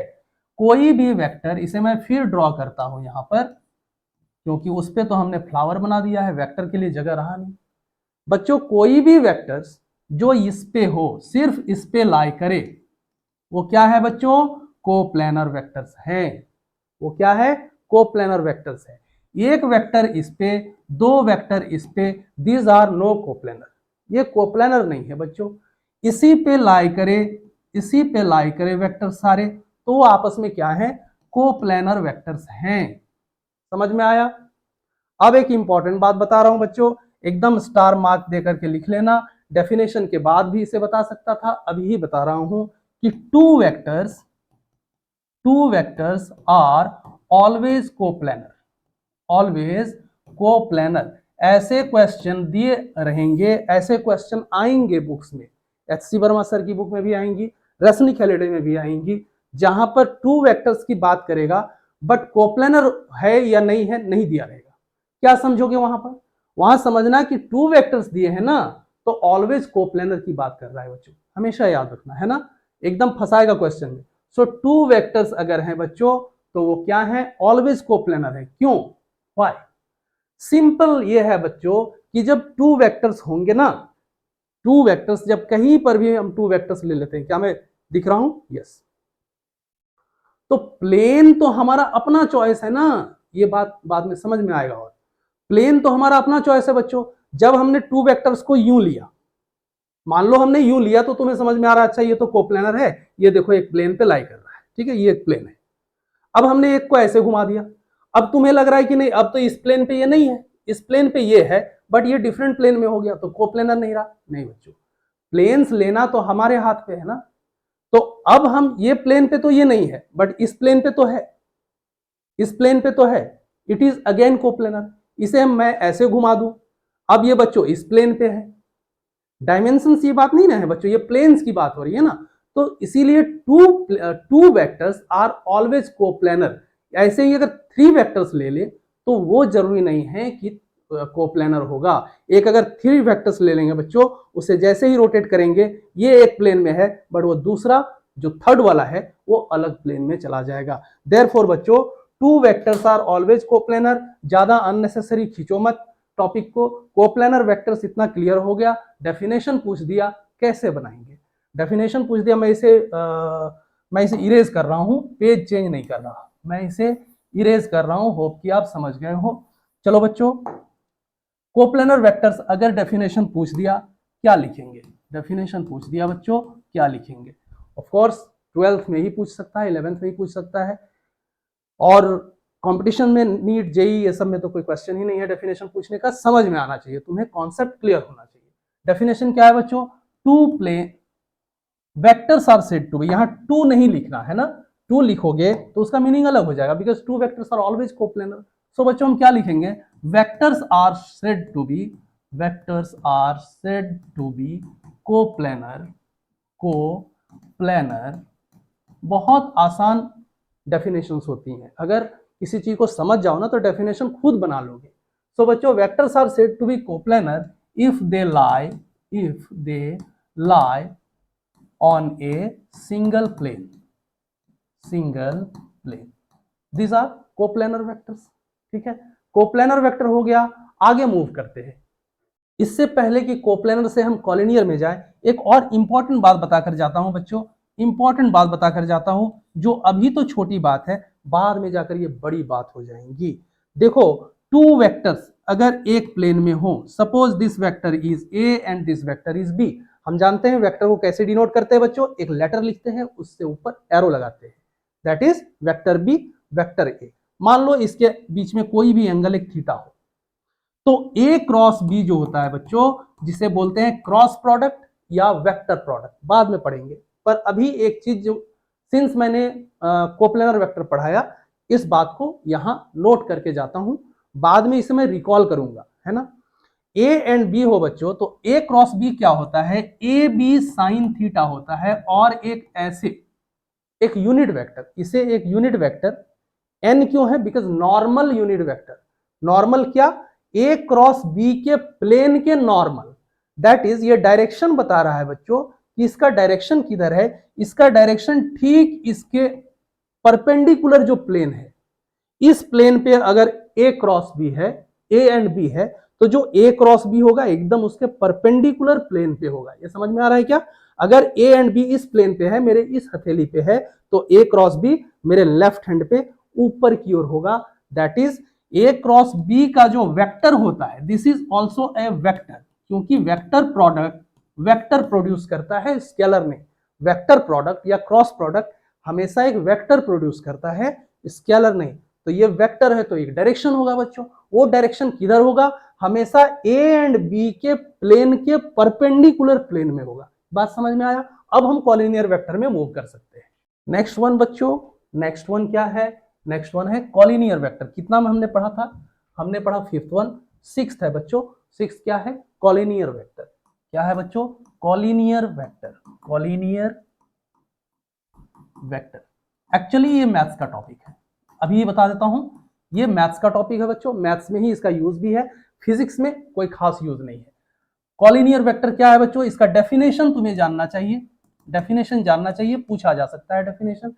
कॉलिनियर वेक्टर्स का डेफिनेशन क्या है, vectors are said to be collinear, vectors are said to be collinear.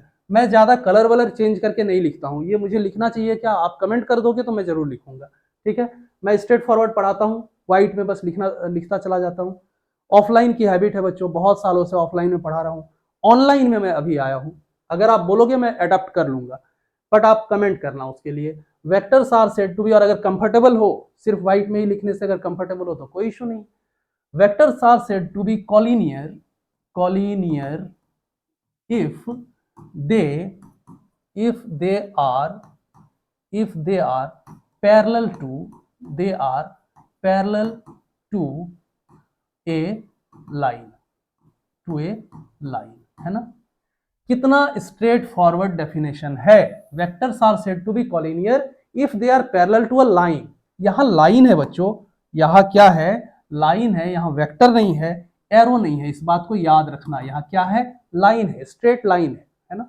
ये मैंने एक लाइन खींच दिया, इस पे एरो नहीं है, ये एरो नहीं है, तो इस पे कोई डायरेक्शन भी नहीं है, ये सिंपली एक स्ट्रेट लाइन है। अब इसके पैरेलल में कोई भी वेक्टर, तो इसके पैरेलल में ये वेक्टर भी हो सकता है, ये वेक्टर भी हो सकता है, ये वेक्टर भी हो सकता है, ये वेक्टर भी हो सकता है। दैट इज आपस में जो पैरेलल हो और जो आपस में एंटी पैरेलल हो, ये समझ में आ रहा है। आपस में जो पैरेलल वेक्टर्स हैं और आपस में जो एंटी पैरेलल वेक्टर्स हैं, वो क्या है बच्चों, वो हमेशा कॉलिनियर होते हैं, वो एक लाइन पे लाई करते हैं। अगर इनको हम उठा उठाकर यहां पर ले जाए तो ये लाइन पे लाई करेगा। अगर हमने ऐसे एक ड्रॉ कर दिया और इसे उठाकर इस लाइन पे मैं चिपका दूं, तो क्या ये इस लाइन के साथ मैच करेगा, मिल जाएगा, नहीं मिलेगा। तो ये क्या है, कॉलिनियर नहीं है आपस में। ये सारे क्या है बच्चों, कॉलिनियर वेक्टर्स है, क्योंकि इन सबको उठाकर अगर मैं स्ट्रेट लाइन में रखूं तो वो मैच कर जाएगा आपस में। अब बच्चों यहां इंपॉर्टेंट बात है, देखना, यहां लाइन बोला है, अगर एरो बोल देता, एरो बोल देता तो ये सारे देखो कॉलिनियर नहीं होते, पर सिर्फ एक लाइन बोला है बच्चों, इस पे डायरेक्शन कोई नहीं है, तो एक स्ट्रेट लाइन के पैरेलल तो ये भी है और ये भी है, दोनों है। सो क्या हम नहीं कह सकते हैं कि parallel vectors, parallel parallel plus anti parallel, parallel plus anti parallel, इस तरह से सोचना बच्चों। कॉन्सेप्ट के अंदर से कॉन्सेप्ट निकालना पड़ेगा, खींच खींच के निकालना होगा, तब जेई एडवांस होगा, तब नीट में अच्छा मार्क्स आएगा, 720 में 720 लाओगे। इस तरह से सोचोगे तो स्ट्रेट फॉरवर्ड पढ़ते जाओगे, नहीं समझ में आएगा, वो फिर रैंक वैंक फिर थोड़ा डल हो जाता है, यू नो। चलो बच्चों, पैरेलल एंड एंटी पैरेलल, क्या हम नहीं कह सकते कि पैरेलल एंटी पैरेलल मिलाकर के ही कॉलिनियर होते हैं, नहीं कह सकते क्या, कह सकते हैं। चलो इतना ही खींचेंगे इस टॉपिक को, मूव करते हैं नेक्स्ट टॉपिक पे। कॉलिनियर वेक्टर के बाद पढ़ते हैं बच्चों, कॉलिनियर वेक्टर के बाद ये 6 था, 7th क्या पढ़ते हैं बच्चों, 7th है कॉलिनियर के बाद, कॉलिनियर के बाद concurrent force, concurrent vectors, concurrent. देखो कॉन्क्यूरेंट बोलते ही मेरे माइंड में आया फोर्स, कॉन्क्यूरेंट फोर्स मैंने बोल दिया है ना, तो कॉन्क्यूरेंट वेक्टर, क्योंकि इसका फोर्स में ही यूज भी है ना। कॉन्क्यूरेंट वेक्टर क्या है, डेफिनेशन पूछे जा सकते हैं बोर्ड एग्जाम्स में। डेफिनेशन क्या करेंगे, concurrent vectors are vectors, vectors concurrent vectors are said to be concurrent, ऐसे लिखना, प्रॉपरली लिखना, फुल मार्क्स चाहिए, काट के क्यों चाहिए। Vectors are said to be concurrent, concurrent, बच्चों मेरा हैंडराइटिंग तो ठीक है ना, समझ में आ रहा है ना। Concurrent if they act at a single point, act at a single point, समझ में आया। Vectors are said to be concurrent if they act at a single point. एक छोटा सा एग्जांपल लेंगे और तुम्हें समझ में आएगा कॉन्क्यूरेंट वेक्टर क्या है। मान लो ये एक वेज है, पढ़ेंगे कहाँ, एनएलएम में पढ़ेंगे, Newton's laws of motion, friction, forces में पढ़ेंगे इस चीज को। देखो मान लो इस पे एक मास m रखा हुआ है, कितने फोर्सेस इस पे लग रहे हैं बच्चों, इधर एक डाउनवर्ड फोर्स लग रहा है, मान लो इसे हमने F मान लिया, mg sin theta mg cos theta अभी कंसीडर मत करना, मान लो एक F लग रहा है, इधर एक फ्रिक्शनल फोर्स F लग रहा है बच्चों, इधर एक mg लग रहा है बच्चों, इधर एक नॉर्मल फोर्स लग रहा है बच्चों, इतना तो समझ में आ रहा है ना। तो इसे हमने पार्टिकल मान लिया, m को पार्टिकल मान लिया कितने सारे फोर्सेस लग रहे हैं, देखो इधर mg लग रहा है, इस डायरेक्शन में एक F लग रहा है, इस डायरेक्शन में एक फ्रिक्शनल फोर्स लग रहा है, इस डायरेक्शन में एक नॉर्मल फोर्स लग रहा है। These all forces F, N, mg and F are क्या है बच्चों, कॉन्क्यूरेंट फोर्सेस हैं, कॉन्क्यूरेंट फोर्सेस हैं, क्या है, कॉन्क्यूरेंट वेक्टर्स हैं। These all vectors that is force vectors are concurrent vectors। Concurrent vector को इससे ज्यादा खींचने की जरूरत नहीं है, अननेसेसरी किसी टॉपिक को नहीं खींचेंगे, सिलेबस करेंगे, टाइम पे करेंगे और रिजल्ट करेंगे। बच्चों 7th पढ़ा हमने, 8th पढ़ेंगे कौन सा, 8th पढ़ेंगे, 8th कौन सा था, कौन सा, कुछ भी था, जीरो वेक्टर ले लेते हैं, आई थिंक जीरो ही था, जीरो वेक्टर। कॉन्सेप्चुअल इंपॉर्टेंस है बच्चों, एससी वर्मा सर के बुक में दिया है, जीरो वेक्टर का फिजिकल, जीरो वेक्टर के डायरेक्शन का क्या कोई फिजिकल सिग्निफिकेंस है, देखो अभी क्लियर हो जाएगा वो क्वेश्चन। जीरो वेक्टर क्या है, पहले डेफिनेशन लिख लेते हैं, डेफिनेशन लिख लेते हैं बच्चों। A vector is said to be zero vector if its magnitude is 0 and its direction is arbitrary या undeterminable, जो लिखो, direction is arbitrary, है ना बच्चों। मैग्नीट्यूड क्या है, 0 है, डायरेक्शन क्या है, कुछ भी ले सकते हैं, अनडिटर्मिनेबल, आर्बिट्ररी है बच्चों। देखो एग्जाम्पल से समझ में आएगा, एक बच्चा है, एक आदमी है, इस पे हमने एक धक्का लगाया, एक फोर्स लगाया F, ये किधर गिरेगा, इधर गिरेगा। ये सारी जितनी बातें मैं बात कर रहा हूं वेक्टर्स हैं, किधर गिरेगा, इधर गिरेगा, इट इज अ वेक्टर, है ना, डिस्प्लेसमेंट होगा इसमें। तो बच्चों फोर्स इधर से लगाया, इधर गिरा, इधर से फोर्स लगाएंगे, इधर गिरेगा। मान लो किसी एक बॉडी पे हमने जीरो वेक्टर फोर्स लगाया, zero vector, zero is also vector, vector का साइन देंगे, जीरो वेक्टर का फोर्स लगाया, ये किधर गिरेगा, इसके जो डायरेक्शन है बच्चों गिरने का, इसका कोई फिजिकल मीनिंग नहीं है। क्यों फिजिकल मीनिंग नहीं है, बिकॉज ये जो जीरो वेक्टर है, जीरो फोर्स है, उसका कोई फिजिकल इफेक्ट नहीं है। समझ में आया कि नहीं आया बताओ। जीरो फोर्स मुझ पे लगाया जाए या जीरो डिस्प्लेसमेंट मैंने कवर किया, इसका फिजिकल चेंज, फिजिकल मीनिंग कुछ है क्या, फिजिकली कुछ चेंज देखते हो क्या, मुझ पर किसी ने जीरो फोर्स लगाया तो क्या इसका कोई फिजिकल चेंज आया, मुझ में कोई चेंज नहीं आया। देयरफॉर इसका जो डायरेक्शन का फिजिकल सिग्निफिकेंस है बच्चों, फिजिकल सिग्निफिकेंस कुछ भी नहीं है, इसका कॉन्सेप्चुअल सिग्निफिकेंस है, कॉन्सेप्चुअल इंपॉर्टेंस है। इसीलिए जीरो वेक्टर का भी कॉन्सेप्चुअल इंपॉर्टेंस बहुत है बच्चों।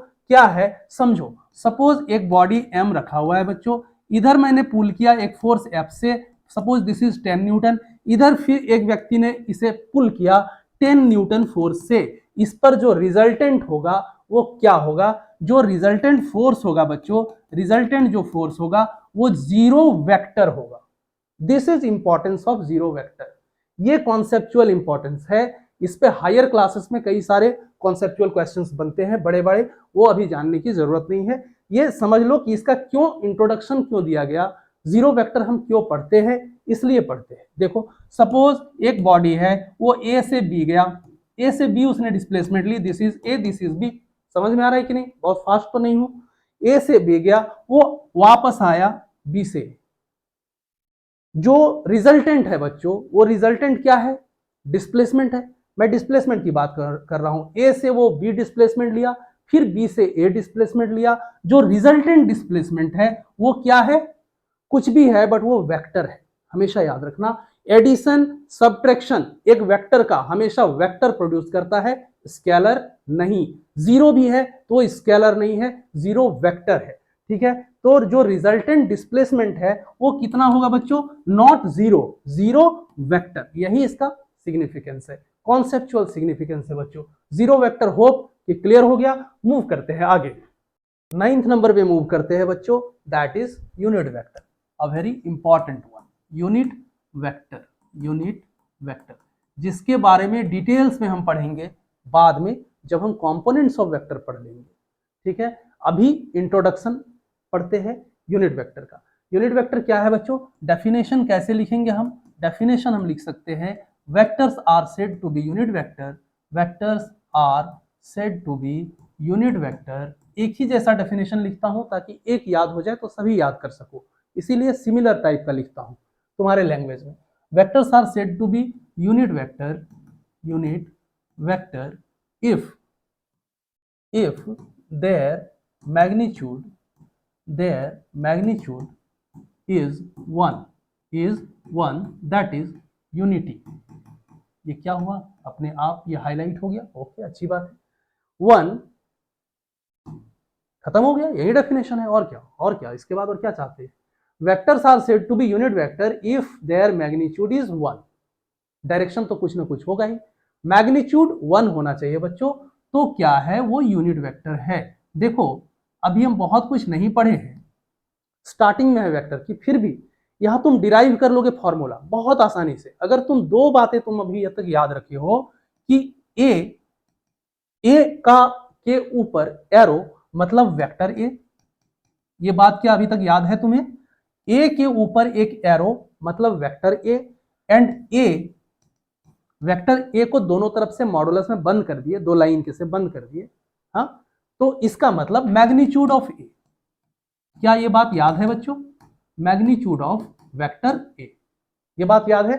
वेक्टर ए को ऐसे डिनोट करते हैं, मैग्नीट्यूड ऑफ वेक्टर ए को ऐसे डिनोट करते हैं। अब समझो कि कोई ऐसा फिजिकल क्वांटिटी हो, कोई ऐसा फिजिकल क्वांटिटी हो बच्चों, क्वांटिटी हो ऊपर में जिसमें डायरेक्शन भी हो और मैग्नीट्यूड भी हो, मैग्नीट्यूड भी हो प्लस डायरेक्शन भी हो, उसे हम डिवाइड कर दे एक ऐसे फिजिकल क्वांटिटी से जिसपे सिर्फ सेम मैग्नीट्यूड हो। दैट इज इसके मैग्नीट्यूड के साथ ऐसा फिजिकल क्वांटिटी जो सेम हो और उसका मैग्नीट्यूड के साथ हम डिवाइड कर दे, तो बच्चों मैग्नीट्यूड कट जाएगा और क्या बचेगा? वन बचेगा। 10 को 10 से डिवाइड करो 1 बचेगा, 5 को 5 से डिवाइड करो 1 बचेगा, तो 1 बचेगा और जो बच जाएगा वो क्या बचेगा? डायरेक्शन बच जाएगा। ये बात समझ में आया? तो one with a direction is the unit vector, यही तो फॉर्मूला है। देखो फिजिकल क्वांटिटी कोई भी एक वेक्टर, दैट इज वेक्टर ए हमने ले लिया, इसको डिवाइड कर दो इसके मैग्नीट्यूड से, तो क्या होगा? मैग्नीट्यूड कट जाएगा, बच क्या जाएगा? 1 बचेगा with a direction, that is A cap. This is called A cap, यही यूनिट वेक्टर है बच्चों। ए कैप का फॉर्मूला देखो, हमने अभी ही समझ लिया, इसे डिटेल में हम बाद में पढ़ेंगे, बट अभी ही हमने क्लियर कर लिया कि यूनिट वेक्टर ए का मतलब क्या होता है? Vector A divided by the magnitude of vector ए, यही यूनिट वेक्टर है बच्चों। समझ में आ गया इतनी बातें? अब देखो यूनिट वेक्टर, ये जो फॉर्मूला निकला, ये किसी भी डायरेक्शन में एक यूनिट वेक्टर है बच्चों। एक इंपॉर्टेंट बात और, यूनिट वेक्टर्स जो हम पढ़ते हैं वो ज्यादातर जो हमारा इंपॉर्टेंट है, जो हमें पढ़ना है, वो क्या पढ़ना है बच्चों? X y and z direction में जो यूनिट वेक्टर्स हैं उन्हें हमें पढ़ना है। अब देखो जनरली एक यूनिट वेक्टर को हम ए कैप से डिनोट कर सकते हैं, बी कैप से, सी कैप से, any letter with a cap is a unit vector. ठीक है, इससे डिनोट करते हैं। कैसे करते हैं बच्चों? ये रिप्रेजेंटेशन है यूनिट वेक्टर का, representation of unit vector, unit vector. ठीक है, रिप्रेजेंटेशन ऑफ यूनिट वेक्टर क्या है बच्चों? A cap. But unit vector along positive x direction is क्या बच्चों? कैसे डिनोट करते हैं? आई कैप से। Unit vector along positive Y direction कैसे रिप्रेजेंट करते हैं बच्चों? जे कैप से। Unit vector along Z direction कैसे डिनोट करते हैं बच्चों? के कैप से। I cap, J cap and के cap, these are unit vectors along x axis, y axis and z axis। इतना बात समझ में आया? यूनिट वेक्टर में अभी फिलहाल इतना ही, इसके बाद हम बहुत डिटेल में पढ़ेंगे यूनिट वेक्टर को। आगे मूव करते हैं बच्चों, that is the last one, position vector. IIT topic, position vector, 10th वाली पोजीशन वेक्टर। पोजीशन वेक्टर जब हम रिजोल्यूशन ऑफ वेक्टर पढ़ लेंगे और वेक्टर के एंड पे पहुंचेंगे, प्रोडक्ट ऑफ वेक्टर्स के पहले, प्रोडक्ट्स ऑफ वेक्टर पढ़ने से जस्ट पहले, तो पोजीशन वेक्टर को बहुत डिटेल में पढ़ेंगे। Position vector and unit vector को बाद में हम बहुत डिटेल में पढ़ने वाले हैं। फिलहाल दोनों का इंट्रोडक्शन दे करके मैं आगे जा रहा हूं। देखो बच्चों, एक कोऑर्डिनेट एक्सिस है सपोज, या कोऑर्डिनेट एक्सिस को हम बाद में इंट्रोड्यूस करेंगे। पहले हम इंट्रोड्यूस करते हैं एक ऐसे आदमी को जो कहीं पर एक खड़ा है। बहुत अच्छे से समझना, पोजीशन वेक्टर का एकदम फील दे रहा हूं मैं, है ना, इंट्रोड्यूस कर रहा हूं पोजीशन वेक्टर को। सपोज एक पोजीशन, एक आदमी एक पोजीशन लिया हुआ है, कहीं पर वो खड़ा है, ठीक है। यहां पर एक आदमी बच्चों खड़ा है, बहुत आराम से समझना है ना। This point is called P. अब बच्चों ये पी पे खड़ा है, ये पी पे खड़ा है, तो आसमान से बारिश की बूंदों के साथ तो ये टपका नहीं, कहीं से पत्थर की तरह तो कोई इसे थ्रो करके यहां नहीं पहुंचाया, और पहुंचाया भी तो कहीं ना कहीं से तो थ्रो किया है। बारिश की बूंदों के साथ भी अगर ये टपका हो तो कहीं ना कहीं से तो टपका है, कहीं पर तो एक प्रीवियस उसका पोजीशन था। बोलो ये बात समझ में आया कि नहीं आया? अगर ये पी पोजीशन पे आया है तो कहीं ना कहीं से आया है, चाहे वो जैसे भी आया हो। तो ये पी पोजीशन पे पहुंचा है बच्चों, कहीं से पहुंचा है, जहां से ये पहुंचा है उसको हमने मान लिया ओरिजिन। बहुत आराम से समझ लेना, जहां से ये पहुंचा है, भले यहां से बारिश की बूंदों के साथ पकड़ा हो, पहुंचा हो, या कोई गुलेल मार करके यहां पहुंचा दिया हो, बट ये जहां से पहुंचा उसे हमने मान लिया कि वही ओरिजिन है। अब बच्चों ओरिजिन से ये डिस्प्लेस हुआ है यहां, बोलो हाँ कि ना? ओरिजिन से ये क्या हुआ है? यहां डिस्प्लेस हुआ है, ऐसे गया है ये। तो जो डिस्प्लेस हुआ है ओपी, हम कह सकते हैं कि ये ओपी एक डिस्प्लेसमेंट वेक्टर है। यहां ओ से पी गया, ये डिस्प्लेसमेंट हुआ ना। दिस ओपी, इस ओपी को हम मान लेते हैं बच्चों vector R. This vector R is called position vector. समझ में आया पोजीशन वेक्टर क्या है? कोई एक पोजीशन है बच्चों, हमने क्या किया, बस थीम को समझो। हमने क्या किया, कोई एक पोजीशन है। अब पोजीशन है तो किसी रेफरेंस फ्रेम के अंडर ही है ना। कोई रेफरेंस फ्रेम हमने ले लिया, यही x axis and y axis, the coordinate axis, इसी को हमने रेफरेंस फ्रेम लिया। तो इस कोऑर्डिनेट एक्सिस के रेफरेंस में जो उसने पोजीशन एक्वायर किया है, वो जो वेक्टर बनाएगा that is the position vector R. इसके बाद हम फुल डिटेल में पढ़ेंगे बाद में, जब डिस्प्लेसमेंट वेक्टर हम पढ़ेंगे, डिस्प्लेसमेंट वेक्टर का फॉर्मूला निकालेंगे। फिलहाल पोजीशन वेक्टर में इतना बातें बच्चों याद रख के जाना कि कैसे हमने पोजीशन वेक्टर को डिराइव किया, ठीक है ना। इसके बाद मूव करते हैं हम एंगल बिटवीन वेक्टर्स में। अभी तक होप कि आपको बहुत अच्छे से समझ में आया। चलो बच्चों मूव करते हैं एंगल बिटवीन वेक्टर्स में। Angle between vectors, angle between vectors बहुत इंपॉर्टेंट टॉपिक है बच्चों, बहुत अच्छे से समझना। एंगल बिटवीन वेक्टर्स क्या डेफिनेशन है, क्या हम डिफाइन भी कर सकते हैं क्या? यस, डिफाइन कर सकते हैं। एंगल बिटवीन वेक्टर्स क्या होता है बच्चों? Angle between vectors, angle between vectors is defined as angle between two vectors is defined as the angle, as the smaller angle, as the smaller angle when the vectors are joined, when the vectors are joined tail to tail और head to head. ये समझ में आया? Tail to tail and head to head.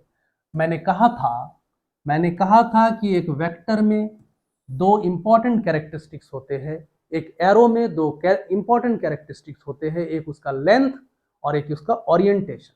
तो बच्चों और बातें मैंने कहा था कि एक एरो में एक टेल होता है और एक हेड होता है। एक एरो में एक टेल होता है बच्चों, एक हेड होता है, एक मैग्नीट्यूड होता है, एक डायरेक्शन होता है ना। तो जो टेल टू टेल ज्वाइन हो और हेड टू हेड ज्वाइन हो, तो जो स्मॉलर एंगल बनेगा बच्चों, वो angle between the two vectors है। क्या बोला मैंने, इसे समझाना होगा। एग्जाम्पल देख लो, क्या है बच्चों, कहीं पर भी दो वेक्टर्स दिए हुए हो, सपोज हमने पैरेलल शिफ्टिंग नहीं पढ़ा है, पर पैरेलल शिफ्टिंग क्या है जस्ट फील कर लो, यही पैरेलल शिफ्टिंग है। दो वेक्टर्स कहीं भी दिए हो, मैग्नीट्यूड और डायरेक्शन को बिना चेंज किए कहीं भी उसे पैरेलली हम शिफ्ट कर सकते हैं, दैट इज पैरेलल शिफ्टिंग। वो वेक्टर चेंज नहीं होगा। तो चलो पैरेलल शिफ्टिंग किया, इस तरह से किया कि टेल टू टेल या हेड टू हेड अलाइनमेंट हो। टेल देखो इसका ये है, इसका ये है, मैंने इसको पकड़ के यहां ले आया, इसको पकड़ के यहां से हटा दिया। तो जो एंगल बनेगा बच्चों वो दो एंगल बनेगा, एक ये θ1 स्मॉलर वाला और एक ये बड़ा वाला θ2 सपोज। तो ये θ1 जो है बच्चों this is angle between the vector. कौन सा वेक्टर? सपोज इसे हमने ए कहा था, इसे हमने बी कहा था, तो ये ए हो गया, ये बी हो गया। तो angle between A and B क्या डिफाइंड है बच्चों? The smaller angle when they are joint tail to tail या head to head. Tail to tail हमने देख लिया, हेड टू हेड क्या, इसको पकड़ के यहां ले आया, पैरेलल शिफ्टिंग किया। अब इसको पकड़ के हमने कहां किया? हेड टू हेड हमने अटैच किया। तो देखो बच्चों प्रीवियस वेक्टर जो था वो प्रीवियस वेक्टर कहां था? ए यहां था और बी कहां था बच्चों? यहां था। तो एंगल हमने कौन सा लिया था? देखो θ1, ये वाली एंगल हमने ली थी। अब इस बार कौन सा लेंगे? ये लेंगे बच्चों, दिस इज थीटा या θ1, जो कहो θ1 ही कह देते हैं, कंफ्यूज नहीं होना। θ1 देखो दोनों सेम एंगल है, मैग्नीट्यूड दोनों का सेम है। अगर ये 60 डिग्री है, ये भी 60 डिग्री है, तो कोई फर्क नहीं पड़ता। टेल टू टेल अटैच करो, हेड टू हेड अटैच करो, एंगल दोनों सेम होगा। हमेशा याद रखना हेड टू टेल या टेल टू हेड अलाइनमेंट नहीं होना चाहिए। दैट इज ए को हमने खींच के अगर यहां लाया और बी को हमने खींच के यहां लाया और हमने कहा कि ये एंगल है, ये गलत है, दिस इज नॉट अलाउड। क्यों? क्योंकि यहां हेड टू टेल अलाइनमेंट है, this alignment is not allowed. इसे डिटेल में मैं बता दूंगा कि क्यों अलाउड नहीं है, बिल्कुल साइंटिफिकली फिजिक्स के लैंग्वेज में मैं समझा दूंगा, पर बाद में। अभी उतना खींचूंगा तो वीडियो 2-4 घंटे लंबा हो जाएगा, है ना। तो बच्चों ये है एंगल बिटवीन वेक्टर्स। इतनी बातें आपको समझ में आनी चाहिए। Smaller angle when the vectors are aligned tail to tail और हेड टू हेड। अब करते हैं ये बच्चों कि इस पे कुछ हमें 1-2 क्वेश्चन हमें करने होंगे कि वेक्टर्स के बीच एंगल कैसे निकालते हैं। चलो करते हैं कुछ क्वेश्चंस, बच्चों। सपोज एक वेक्टर दिया हुआ है, क्वेश्चन लेते हैं, छोटे छोटे क्वेश्चंस एंगल बिटवीन वेक्टर्स को समझने के लिए, है ना। एंगल बिटवीन वेक्टर्स को हम समझ रहे हैं, एंगल बिटवीन वेक्टर्स। क्यों इसी को थोड़ा टाइम क्यों हम दे रहे हैं? पहले तो इतना टाइम नहीं दिया मैंने, बिकॉज इसका इंपॉर्टेंस है न्यूमेरिकल में, बहुत इंपॉर्टेंस। इसलिए इस पे कुछ छोटे छोटे न्यूमेरिकल्स हमें करके जाने होंगे बच्चों, तभी हम इसे समझ पाएंगे, है ना, तभी आप समझ पाओगे इसे। क्वेश्चन लेते हैं, फाइंड द एंगल बिटवीन